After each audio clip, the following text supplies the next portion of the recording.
ఇది చెరువులో తెచ్చిన 3.5 కేజీల గ్యాస్ కట్టు. ఈ గ్యాస్ కట్టు అయితే ఇంటికి అయితే తీసుకొచ్చిన. ఒకసారి మీకు చూపించే ప్రయత్నం చేస్తాను, చూడొచ్చు ఎట్లా మెరుతుందో ఈ చేప. ఈ చేప పేరు గ్యాస్ కట్టు, 3.5 కేజీల గ్యాస్ కట్టు. ఇటువైపు చూడండి చాలా మెరుతుంది. ఇది తాజా చేప, ఇది చెరువులోకి వెళ్ళి ఇప్పుడే తీసుకొచ్చినాం. ఒకసారి మళ్ళీ చూపెడితే చూడొచ్చు దీని పొలుసులు ఎట్లున్నాయో, అద్భుతంగా పేర్చినట్టుగానే ఉన్నాయి. ఇంకోటి ఏంటంటే మనం దీన్ని చెరువులు తెచ్చుకున్నాం, ఇసురు వాళ్ళతో పడతారు, చెరువులు ఎండిపోతున్నాయి కాబట్టి అయితే దాన్ని అయితే 3.5 కేజీలను అయితే 100 రూపాయల కేజీ కట్ట తెచ్చుకున్నాం మేమైతే.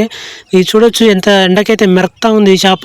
ఇంటికి తీసుకొచ్చి అయితే మేము పొట్టు గీక్కుంటున్నాం. దీన్ని పొట్టు గీక్కొని ఫస్ట్ అయితే కట్ చేసుకోవాలి రెప్పలు తర్వాత దీన్ని కట్ చేద్దామని ప్రయత్నం చేస్తే తెగట్లేదు. తర్వాత షాక్ తీసుకుని కోసుకున్నాం.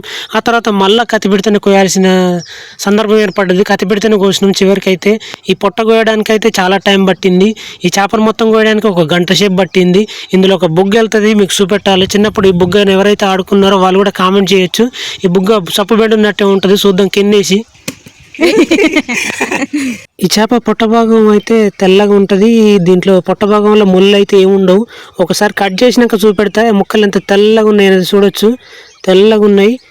చేపలు తినని వాళ్ళు పొట్ట భాగం అయితే తినండి. కొత్త వాళ్ళు మన వీడియో చూసినట్లయితే లైక్ చేయండి, షేర్ చేయండి, సబ్స్క్రైబ్ చేసుకోండి, మర్చిపోద్దు ఫ్రెండ్స్.